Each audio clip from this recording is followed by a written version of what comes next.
let them in. So. Okay. Denise, did you get the update for the recording? Like you're recording. Okay, cool. The recording has started. Yes, got it. Yeah, All right. I see where it said it was started. And yeah, I'd like to thank Phil for asking me to give the talk this evening. And I just had the pleasure to work with Phil for a period of time when he was here at Virginia Tech, and we did address quite a bit of sow health concerns when he worked at the sow farm here. So let me just kind of start back just a little bit, because a lot of people are probably going to come to the meeting and may not know exactly, who I am or what I do. And I am a native Virginian, and I started at Virginia Tech. The symbols were certainly not as modern as they are now. When I came through, it was a whole different little symbol. I did go animal science, and I did do my veterinary school here in Virginia. So it was my first home away from home. I'm from southeastern Virginia, down towards about an hour and a half from Virginia Beach area, about just an hour north of North Carolina. And one of my best friends in Illinois is an IT guy and quite the graphics designer. So he helped me say, here's your transition. We took the state of Virginia, turned it on its side, and I moved to Illinois back in 1996. And I was able to participate in one of their certificate courses in swine health management. And that was while I was working on my master's degree in the veterinary school. And that one focused a lot on boar health and fertility. And then during the time that I was taking my classes, I interacted with a lot of animal science faculty, and I got recruited for a PhD in animal science there, and worked on reproductive physiology, kind of in vitro fertilization work. So kind of full circle, kind of went around to a variety of different aspects of pig, reproduction and health. And I became a reproductive specialist back in 2003, remained on faculty at University of Illinois. I always say U of I for short, but until 2011, and then I moved back to Virginia. So it's been almost 10 years now that I moved back to Virginia, and happy to participate in enough swine programs here. There's a little more pastured pigs. I guess I should at least say background-wise, I've been able to work with industry pigs, boar studs, have a big heart. So if there's somebody listening on, and they probably will have some questions for exhibition swine or 4-H pigs, had a big contingency there in Illinois that I worked with. I knew some breeders in Ohio. I knew some around. So there was always kind of a question of, how are we going to keep the right, health of our females, even if we started with the young pig or the gilt. And, when I'm thinking about putting this talk together, I was like, what am I really thinking about with sow health? We kind of broke it down that we may be talking about some nutrition. We may talk about some, different protocols for vaccines to keep her healthy and piglets healthy. But when we're really looking at it overall, what is her health? What are we looking at? We're looking at her immune system working well. We obviously, especially since I've already told you, I'm thinking about reproductive parameters, is that's going to maintain, she'll be reproductively more sound and have longevity at the farm, if she's overall healthy. She'll raise a nice litter. She's going to have healthy bones and joints, right? So that's going to help her maintain a long time at the farm. And with that, we're also going to look at her feet and legs, and down to actually her hoofs, make sure they're healthy. One thing throughout the talk that I am going to spend a little time on that I think is really important that I don't think we quite have the conversation all the way on, is looking at body condition score and how that really relates to health and overall different things that we ask that sow to do, and ultimately the effects on her offspring and piglets. So kind of work through different things. It's like, where do we start? And a lot of that, is going to be, depends on your operation. And most of us are not going to have 6,000 sows, right? We're not even probably going to have 1,000 sows. Most of the time we're working with extension type programs. We're going to work with some smaller type farms, but each farm may have a little bit of different goals, right? Are you raising your own gilts and using those as replacement backs on your own farm?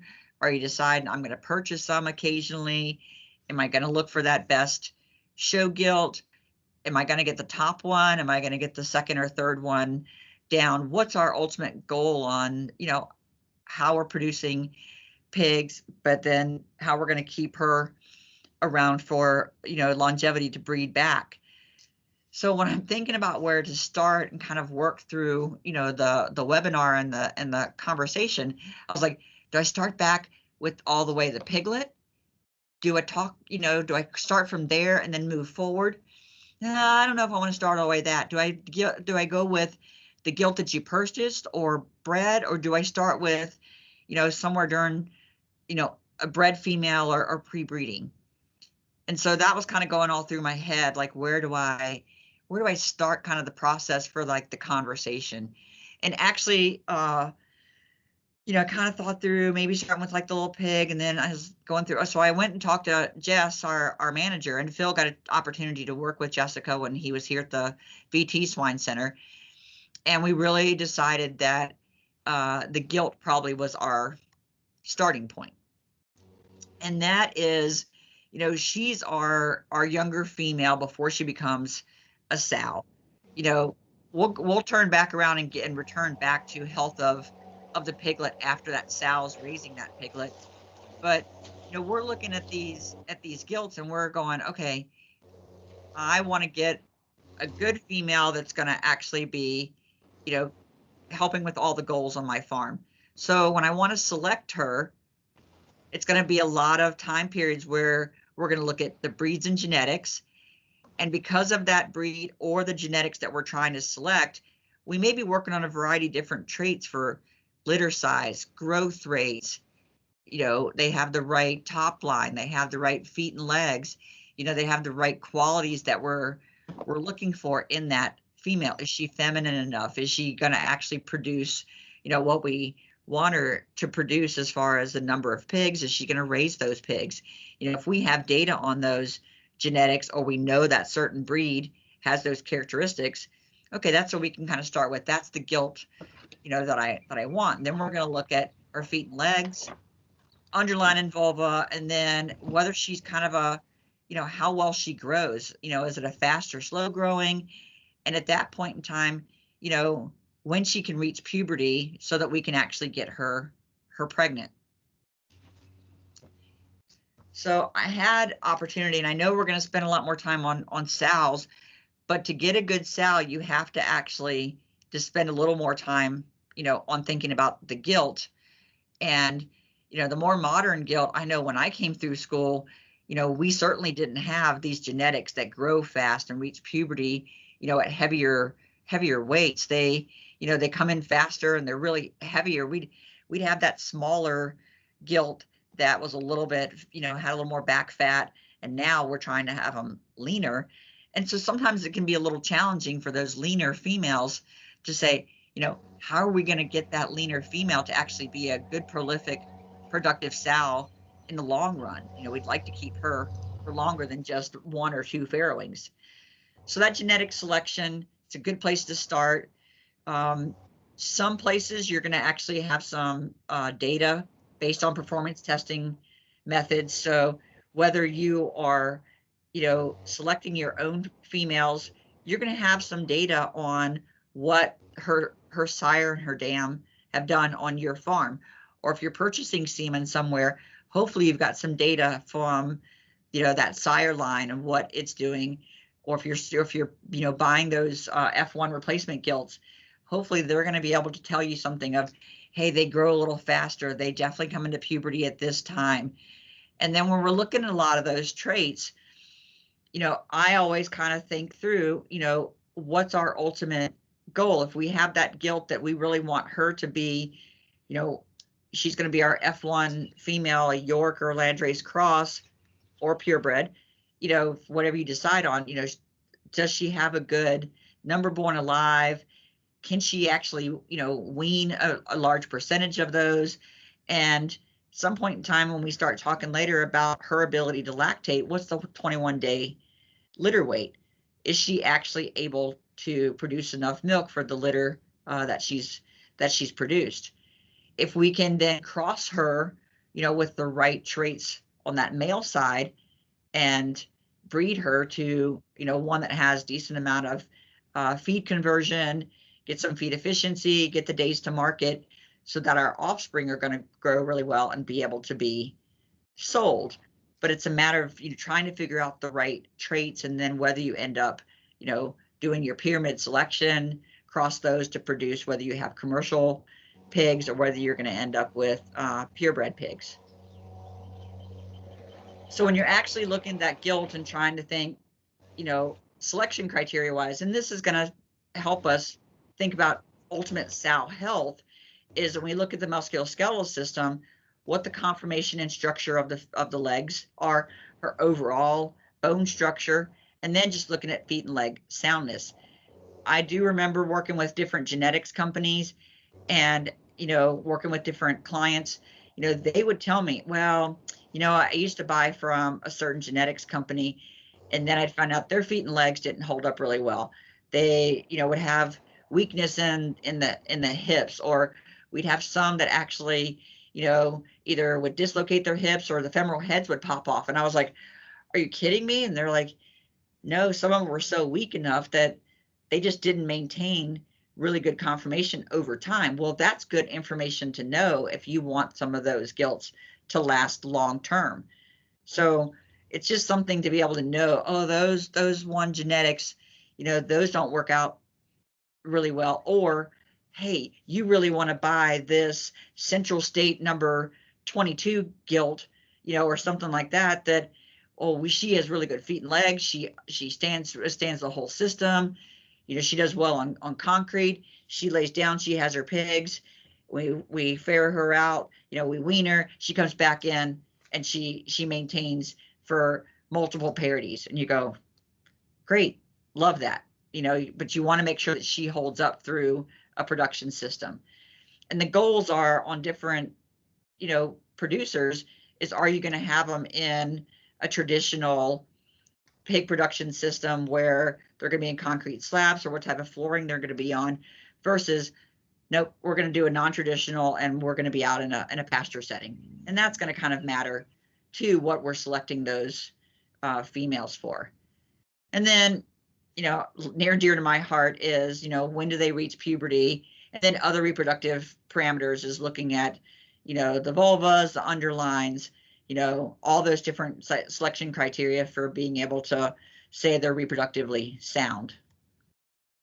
So again, I talked about, you know, conformation, and, you know, having visited a lot of different producers in different areas in the US, I've been able to actually visit over in China, Vietnam, the Philippines. And it was amazing when I went and spoke with them a number of years ago. Some of the conversations came to me, and the producers, after I, you know, gave the talk, some of the young men who were taking over the business later said, you know, are you able to come to our farm this afternoon? And I said, yeah, I think we have something scheduled to visit some different farms. The whole thing they wanted to spend time on was looking at the gilts that they had, ultimately to see if they would work in their system, was looking just specifically at their feet. It wasn't just overall conformation. Were they balanced? Did they have the right angles in their joints? Did they look like they were not, you know, splay leg, or they weren't too close in their feet, were the right, you know, angles? They wanted to look at their toes, and they wanted to look at the actual foot, whether they had some cracks, abrasions, swellings, but they also noticed toe size. So if you've got the toe of the female, they noticed at different times whether there was unevenness in the toes, whether the toes were the same size or not. And, you know, if the one toe was a little bit bigger, maybe there was more weight being put on them. And so I always ask our students when they're looking at pigs and they're walking, okay, where's most of the weight, you know, on the front or the back of the pig? And they're like, oh, pretty sure you taught us that, or someone had taught us there was, you know, probably like, you know, more than 50%, probably closer to 60% of the weight, so, you know, more on the front legs than the back legs. And then I'm like, well, when you look at the front feet, is it the inside toe or the outside toe? And on the front feet, they put more weight on the inside toe. And on the back feet, there's more weight on the outside toe. And so those are things that we watch, that if we have a female, so we have one at the farm right now that her, can't remember if it's her right front leg. Yeah, her right front inside toe is super swollen. And she doesn't want to bear a lot of weight on it because that's where she bears a lot of weight. She knows that she can angle and walk on her knee, but she's not one that we're going to be able to keep now because, you know, she's not going to be able to maintain in the whole system because it got really big. Pretty sure it's infected. She actually aborted her litter last week. So overall, sow health was not good for this female, and we're making a decision, you know, to cull her. They had tried treating her before and then just ended up getting worse. But we don't know exactly what she did. I think she broke her toe, and I think we're not going to be able to like really fix her. Now, where she broke her toe on, we can't be there 24/7 to watch her. But you know, sow health is affected by you know, lameness issues and how feet and leg health is maintained. Other thing, as you would well know, I mean, for longevity of a sow, because we're ultimately asking her to lactate for piglets, is checking the underlines. Is you want to have the good spacing. You want 6 to 8 functional teats per side. No inverted, underdeveloped teats. No pin nipples. You know, the picture here on the top one where it says good, you can see they're nice and evenly spaced. There's a good number. I can count at least 6 or 7. But then you get to one at the bottom, there's those, you know, there's a couple teats towards the back that are not very well developed. They're not evenly spaced. There's not one that you really decide that you probably don't want that female in your breeding herd because she's not gonna be able to.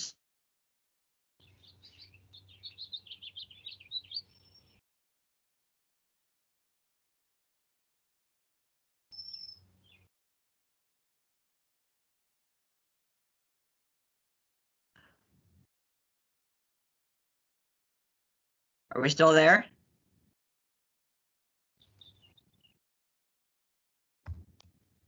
Yeah, we're still here. Okay, great. I just saw something where it said something went wrong, and I was like, I'll just hold on. Think Yeah, we're good. We froze for a second, but we're good. That's okay. So when we looked at, you know, for me, for sure, we don't really do like a good soundness examination on pigs really to say, oh yeah, they're going to be reproductively great. There are other species we can do a little bit of work to say we think she's going to be a good breeder, but you can look at them and make sure they have a normal size, you know, vulva. Some of them that are either too small, maybe she didn't grow well enough. If the vulva is too small, you're thinking maybe her reproductive tract isn't fully developed. Maybe she's not making enough hormones, or if she has some type of injuries, excuse me, how well is she going to breed back? How well is everything going to maintain where she's not going to end up with some infections and affects her overall health? The other thing that I look for, especially when selecting a gilt, is, you know, if they're too small or if the angle of the vulva is a little off, make sure that she's not, you know, looking like a female, but then actually being maybe a hermaphrodite. We have a few of those that come through, and I can't remember if we had that gilt there when you were at the farm, Phil, but I know we had one gilt that definitely wasn't intersex, and she was a really good heat checker, but she was not one that was going to be good for breeding, but she acted like a male and she could find all the other gilts in heat. So she was useful on the farm, but not for breeding for the sow farm. But, you know, those are just things we're just going to be general look at to make sure, you You know, we don't want something that's too small because we don't want her to be having difficulty when she goes to farrow the first time.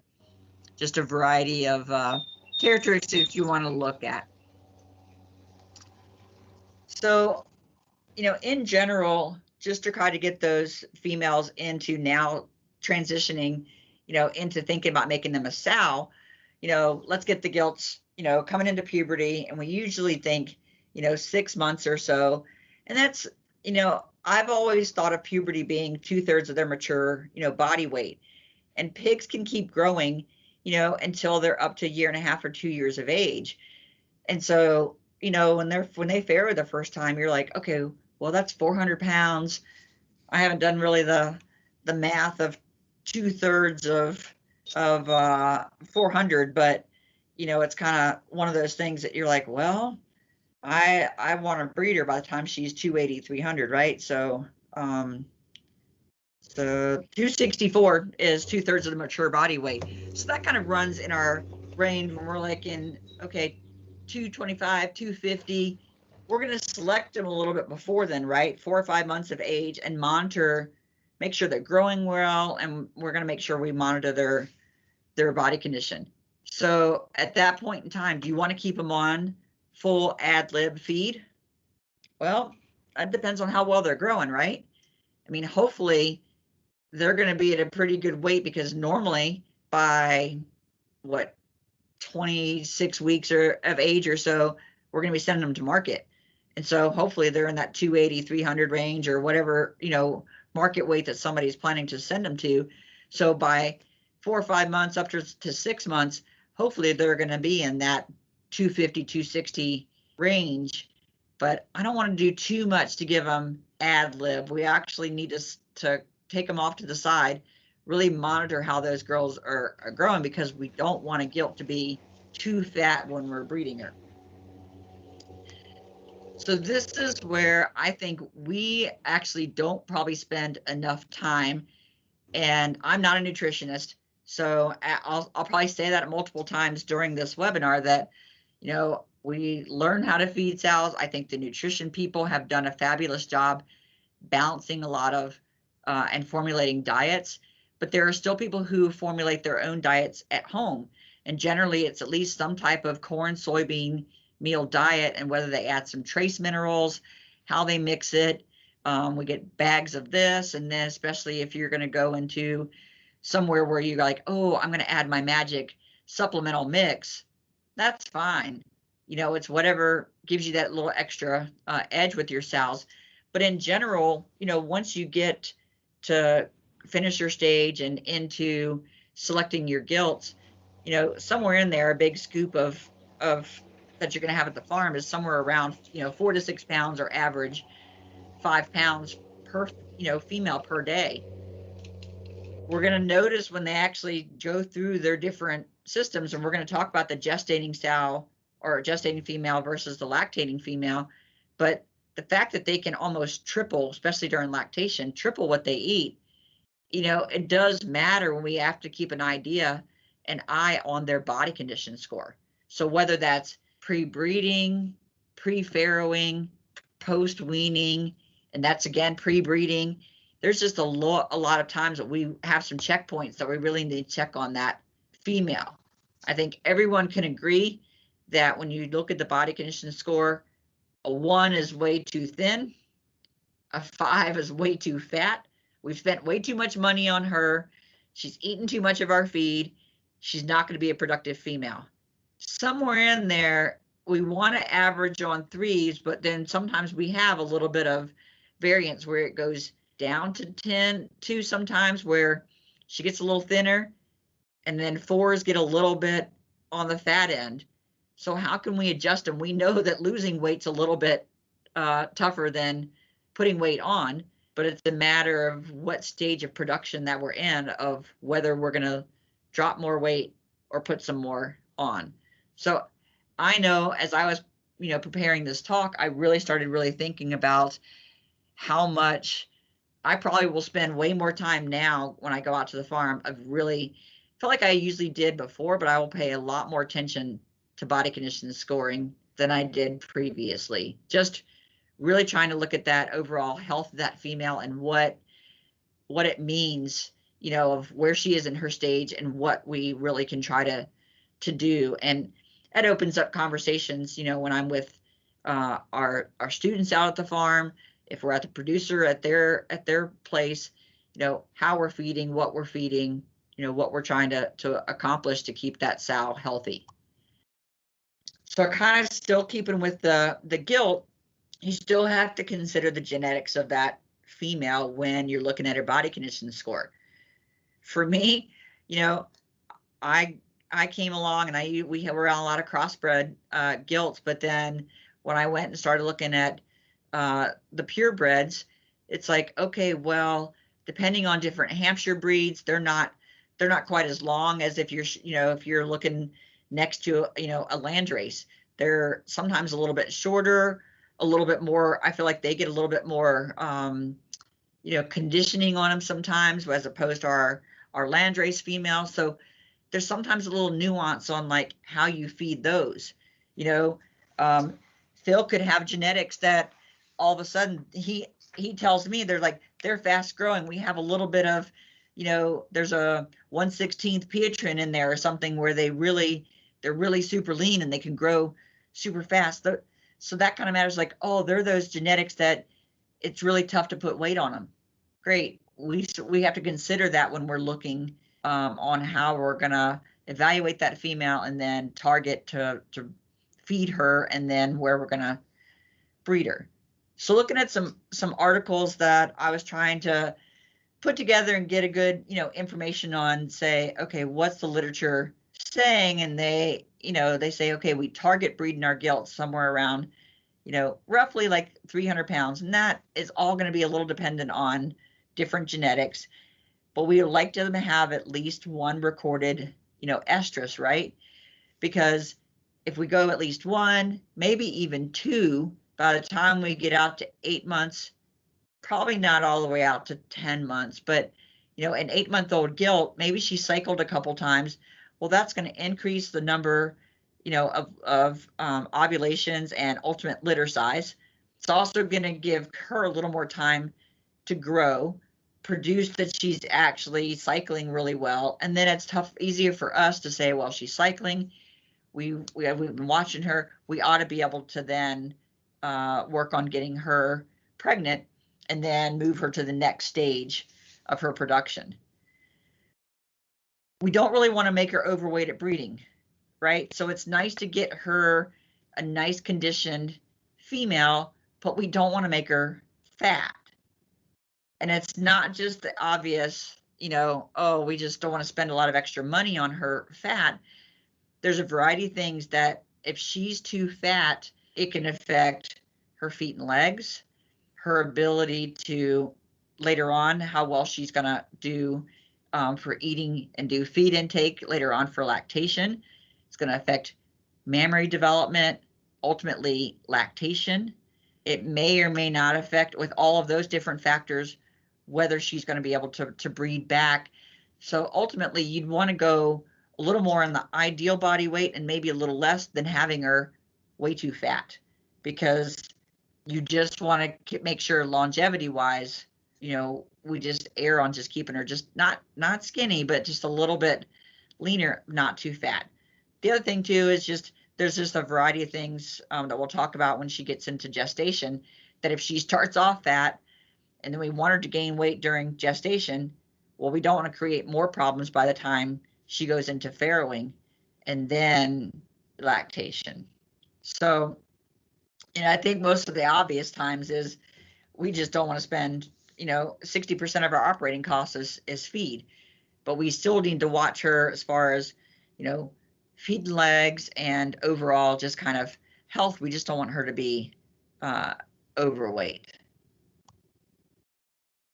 So while I was preparing that GILT to be, you know, going into breeding, and I was trying to figure out the right place to like slip this kind of in, because, you know, we mentioned on her general health is, you know, what are things we're going to do also before we breed her to keep her healthy.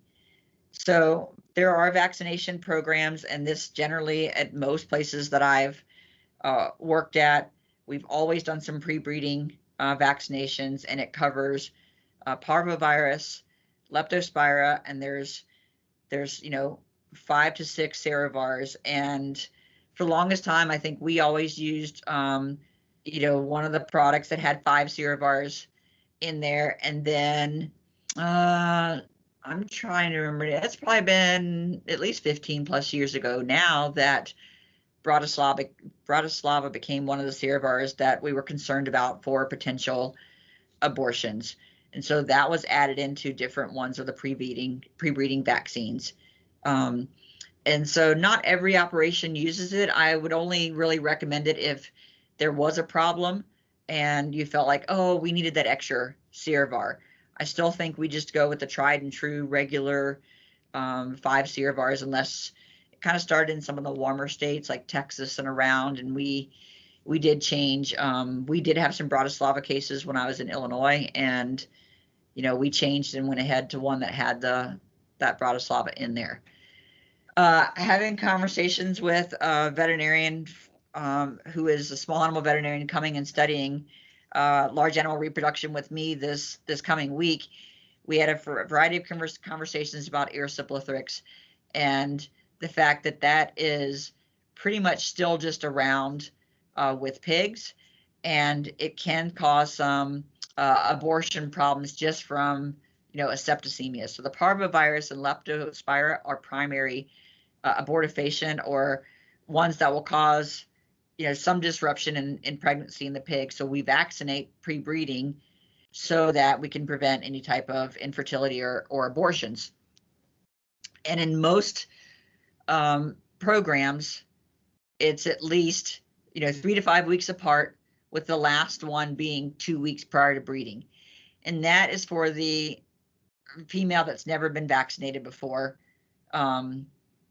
And I just realized it's a typo on my thing. So if she's been vaccinated previously, she only has to do 2 weeks prior for Sal. So take the not out of there.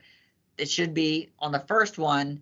If she's not ever been vaccinated before, she needs at least 2 injections.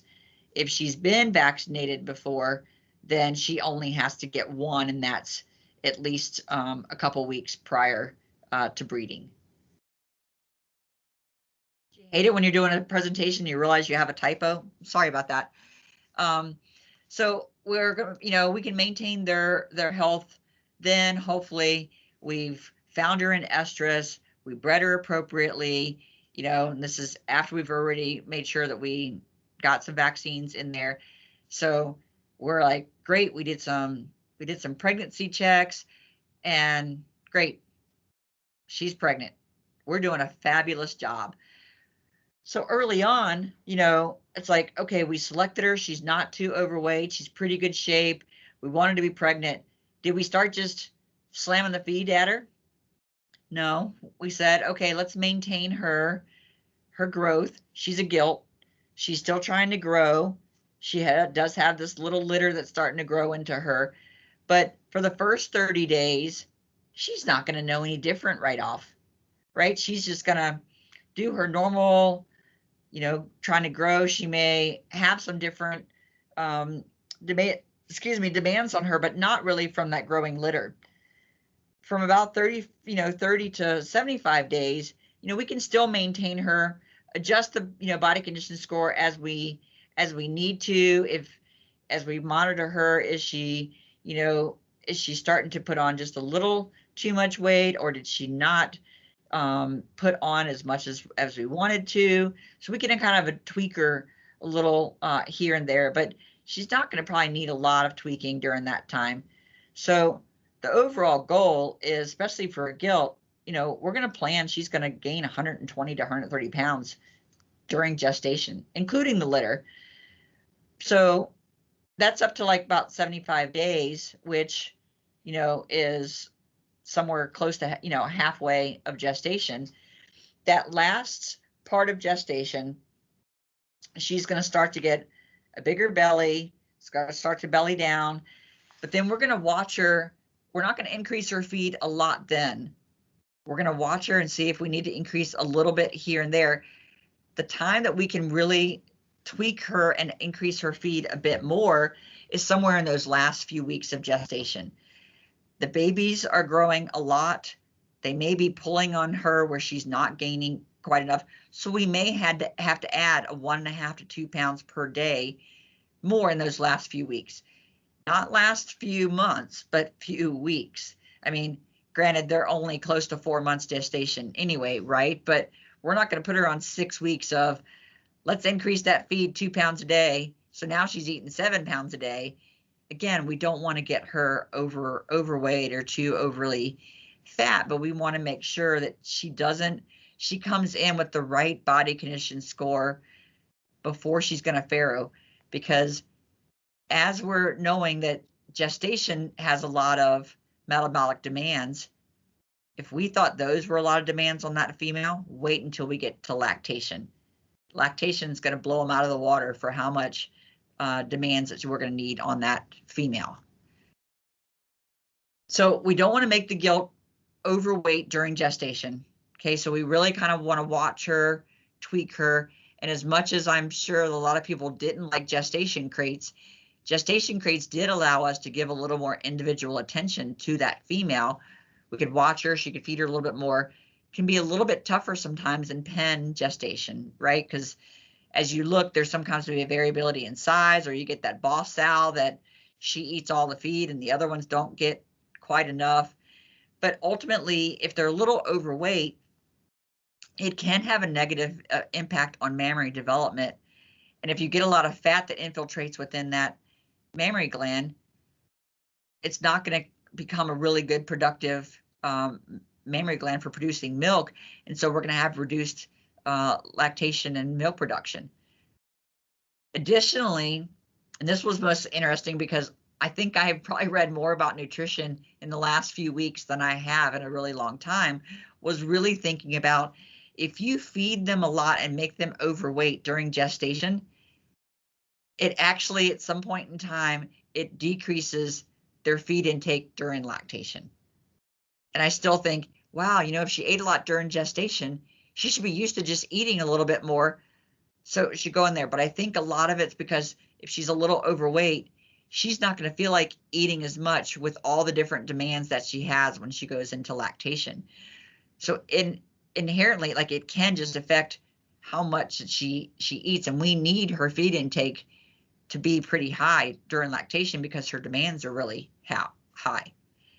As a veterinarian, it's one of those things I always think about is we don't want fat gilts, because I hate to say, but fat gilts are lazy, especially when it comes time for farrowing.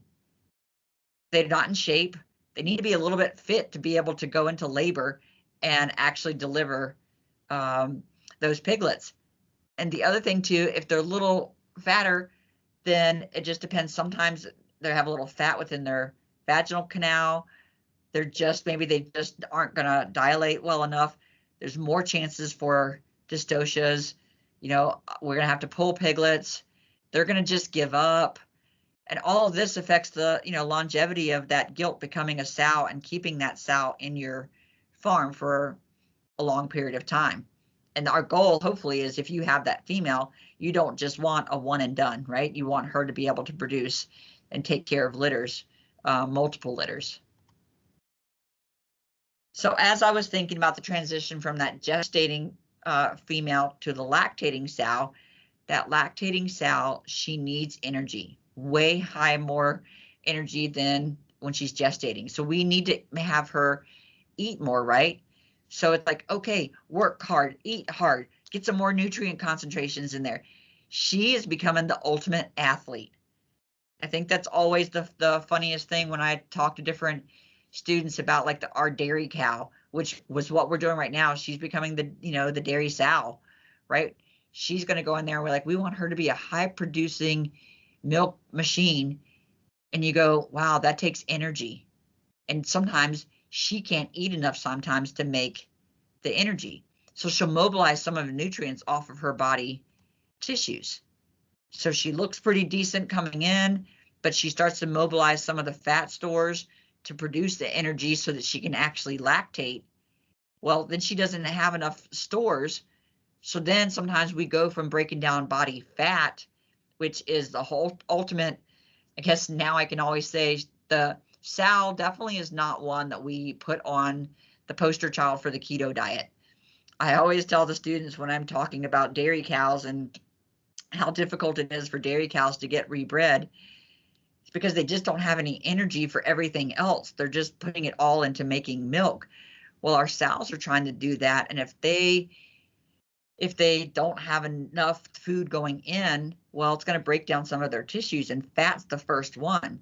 Well, then if they don't have a whole lot of fat because they become ketotic, then it starts going down to breaking down muscle and body protein.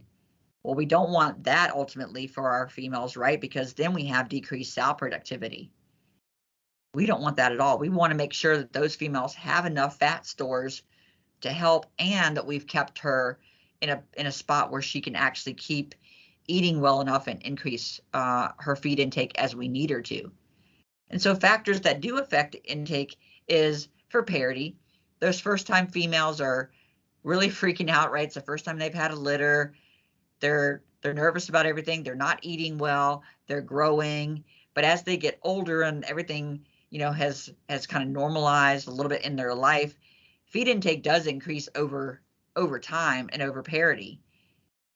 It looks, when we start to look at intake, is the BCS of the sow entering farrowing.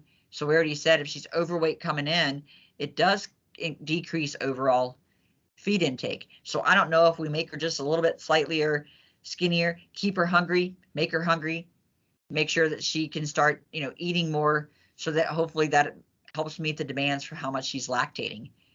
We also want to have a pretty decent level of protein, in the diet. So something upper ends of 16 to 18% protein. Again, I'm going to give you the little caveat. I'm not a nutritionist, but she's going to need a little bit higher protein so that she doesn't have to break down her own protein stores to produce that milk. And then I found it interesting is, which I think makes sense, is having a feeding schedule where, she's offered fresh feed multiple times a day. And I think, that's some place that you would look at on the farm is, do we just feed her once a day? Do we make sure that, okay, we give a scoop now, we come back, we check her on her again midday. If she has some out, we give her some more. Make sure that feed's available during the cooler part of the days, especially as we think about going into spring and, and into summer. It feels like summer right now in Virginia because it was supposed to be, 80 some degrees today. So I'm sure that our sows aren't going to eat as much during the hot part of the day. They'll eat more overnight. And again, environmental temperatures are going to work on that. Do we have airflow correctly across those females? Do we have drip waterers? Fat females are not going to do very well. They're going to they'll be panting. They're going to be trying to evaporate heat more than if they're a little bit thinner. And so if they're trying to work all that energy off just to cool down, they're not going to be up trying to eat. They may drink some, but they're not going to eat as much. So if they're not eating as much, then they're not going to be able to do well for lactating. And so ultimately, when we're looking at the, productivity, again, like I said, I'm going somewhere where I'm like, okay, well, I am going to probably look at body condition score more actually during gestation. She's eating enough, she's feeding enough, and we're not making her too fat. And then as she starts to lactate, that's definitely one that we're going to be monitoring all the time anyway, because we're coming to look at piglet health and make sure the litter's doing well. But then, at the beginning of lactation, is she, are we trying to keep up with some of her needs, or does it look like right away they're usually probably not during that first week or so, they're probably not nursing her down too much, but when do we potentially do some creep feed on certain genetics? And then prior to weaning, we don't want to wait right till weaning day and go, wow, she's really skinny. We probably should have made sure we did some adjustments, by the time week and a half to 2 weeks in. Is she maintaining? How fast are the piglets growing? Do we need to add a little bit more for her to make sure that she's eating well? because we don't want her to get too skinny. If she's too thin, then she's probably not going to breed back really well. So at the farm this week, you know, take a group of females, or takes a group of students out to check females. And as we're looking around, you know, we're like, okay, let's look at the body condition score. And these are the same. These are 2 females, and we had a number of them all in an outside pen. So if you're, you know, looking at one, so do we like the female on the left, or do we like the female on the right? And I can tell you these are females that are gestating. They were bred in March, so they're like 45 to 50 days in gestation. Who do you like better, left or right? I'm gonna put somebody on the spot because I figure somebody ought to be here at least pretending to listen to me. Will you repeat your question? What's that? Repeat your question. Yeah, if we're, so we got that gestating sow now, and you know, we're trying to think about like tweaking her, or do we need to tweak much? Well, you can probably tweak both of them a little bit, but do you like the body condition score better on the one on the left or the right? Right. Why do you like the one on the right? It's more forward. Yeah, so she has a little more fatness to her. She's probably a good 4. I don't think she's quite a 5 yet, but she has a little chance to lose a little weight, whereas the one on the left, and that's why I picked 2 different ones, not at big extremes, but maybe that one on the left, you know, maybe during this time, you know, she's 45 days, we can give her a little month and see, you know, is she maintaining this? Do we need to add a little more? But as we get past, you know, the next time, maybe we need to push a little more feed to her. Now, the problem is, because we're in a group gestation area, these 2 females are in the same pen. So the one on the right, she's probably getting a whole lot more than the one on the left. She's probably a boss owl. And so that makes it a little bit tougher of how do we tweak the one on the left and then get the one on the right to either stay where she's at and not get any fatter. And so, you know, things that I was thinking about as far as like productivity, those are ones going in gestation. But then I have this young female, and I think she's about a parity 3. You know, she's close to weaning. We're going to wean on Friday. And, you know, from the top view, you know, what do you think of her body condition? I mean, she's got, I have to remember because I didn't get a picture of all of her litter, but I think she had 2, 3, 4, 5, 6, 7, 8. She had probably about 9 or 10 easily. They're not super huge piglets, but pretty happy with their body condition score at this time. Or is there anything else? We're not going to be able to do a lot by Friday, but how do you think we've done?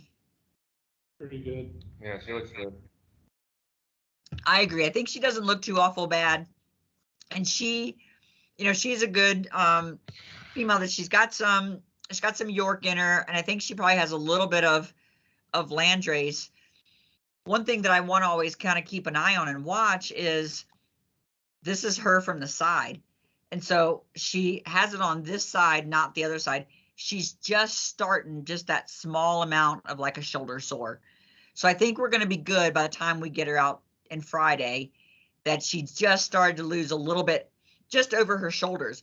But if I look across her top line and, you know, around over her hooks and her pins stuff, she really doesn't look as thin as her shoulder tells you. So she may be not as balanced as a pig as we want her to be, but those are just that early signs that we just kind of watched her and said, well, you know what, if she had bigger pigs that were, you know, nursing on her, and actually she stood up at that time and she put her face straight in the feeder. So I don't know if she was hearing what I was saying, but she was like, no, I'm eating, I'm doing good. And it's like, great. You know, if there's something we need to add just to kind of get her either enticed, or we need to get her up a little bit more so that she is eating, just to try to keep that, you know, condition just right on her. But, you know, it was just something that was like, oh, we'll just kind of watch her like a little bit more.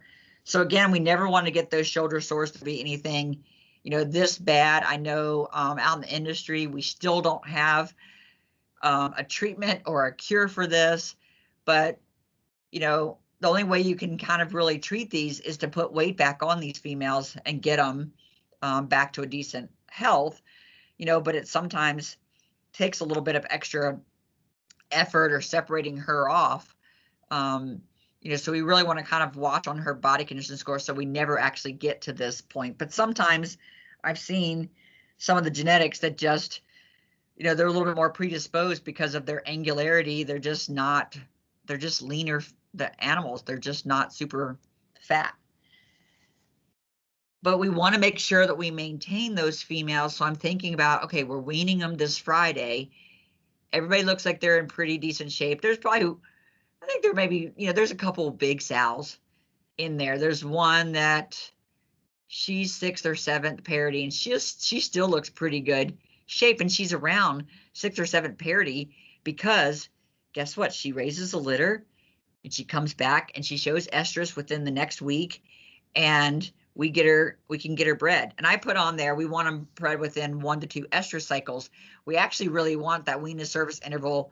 We want to get majority of them bred that next cycle, right? We don't want to have to wait till preg check and they're negative and we have to wait for another cycle. But it is what it is sometimes that not everybody gets pregnant. But we can go with pretty high percentages and then decide, you know, what we're gonna do. So, you know, we want her to get return, get pregnant, and then we always want her to have a litter size somewhere, you know, greater than 10 or 12 piglets. And, you know, I want somewhere in the, I love the range of, you know, 16 or more if she can raise them. You know, for a gilt, you know, I don't really always want her to have, you know, quite that many, but I want her to have that. I want to have a decent litter size and actually, yeah, I guess I should have on there, you know, wean 10 to 12 piglets, and for her to come back, you know, and just be able to take care of them. So I told you somewhere in there we'd come back to piglet as we full circle, you know, come into the whole, you know, sow health, and she ultimately is going to hopefully produce a piglet that's going to do well. Is, you know, those piglets when they're first born rely totally on that sow for nutrition and immune function. So during lactation, that sow has to produce enough, you know, milk for them and growth, you know, for at least those 21 days or whatever time the lactation before we wean them. Well, when they're producing enough nutrition and immune function, things that I always try to think of as preventative, you know, how are we going to prevent the piglets from really being sick? And so we went out this week and there were females that are getting ready to move into, you know, the next farrowing. And the student said, so these are the ones getting ready to go in the farrowing crates. I'm like, yeah. So they're going to wean. They're going to clean those farrowing crates. You know, everything's going to get all out, all in, all out, clean, disinfected, and then let it sit to dry. I said, and yeah, next week, those females are going to get, you know, moved in. Well, why do they have marks on them? There's 2 marks on each of the females. And I was like, well, and so we, you know, we were walking around with them, and the sows seemed a little nervous around us. And I was like, yeah, it's because they just got their you know, it wasn't that long ago, they got their pre-farrowing vaccinations. And they're like, really? And I'm like, yeah, because we wanted to try to do preventative medicine, you know, preventing some E. coli and Clostridium potential for scours. And at our farm, you know, we decide that we also do a little bit of immunization with for atrophic rhinitis, so Bordetella and Pasteurella, and that one happens to be in combo with erysipelas. Not everybody decides they're going to do that so they can pass on that immunity to piglets. A lot of that's going to be a little bit farm specific, right? But I think minimally some places will do some E. coli and Clostridium beforehand. Not everybody will, but, you know, we're trying to look on, you know, the health of, you know, of the piglet where we can. And then, you know, we want to try to deworm those females before they go into the crate, just so that, you know, they're overall healthy. We're not, you know, making it so there's too many eggs around for the piglets to pick up as they're mouthing around. So those are just different things that I think of that's just general sow health. And then there's one thing I just kind of threw in at the very end was, you know, don't forget about the sow's feet. And the sow this week that I really do think that she did something and broke that toe. You know, she became extremely lame. And the last time I saw her, she wasn't that lame. Now she's extremely lame. I think there's a piece of bone that's just kind of stuck in there that's now becoming infected. She aborted her litter at the end of last week. So reproductive health was greatly affected by her overall health. So we don't like them having such long overgrown toes. We try to trim them if we need to. No one probably loves to trim sow feet, you know, in general, but if it needs to be done, we need to look after their overall, you know, feet and legs and health. And, you know, are we going to add something where we're going to put some, you know, biotin in their diet or check the levels or ask our nutritionist, you know, do we have a lot of cracks in their feet? Or, you know, I still don't have a cure for what happens when we damage dew claws. I wish I had a cure for that, but we don't. So lame sows, you know, they want to lay around a whole lot more. They want to try to heal, but all that environment does affect that overall health of the female. And I think I just kind of covered her. I guess I could have gone back to the very beginning and said, oh, these are things I think about.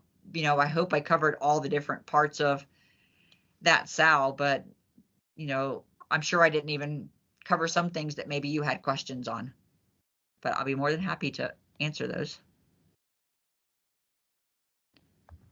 So I'm going to go ahead and stop recording, and we'll take a few minutes to have questions for Dr. Clark.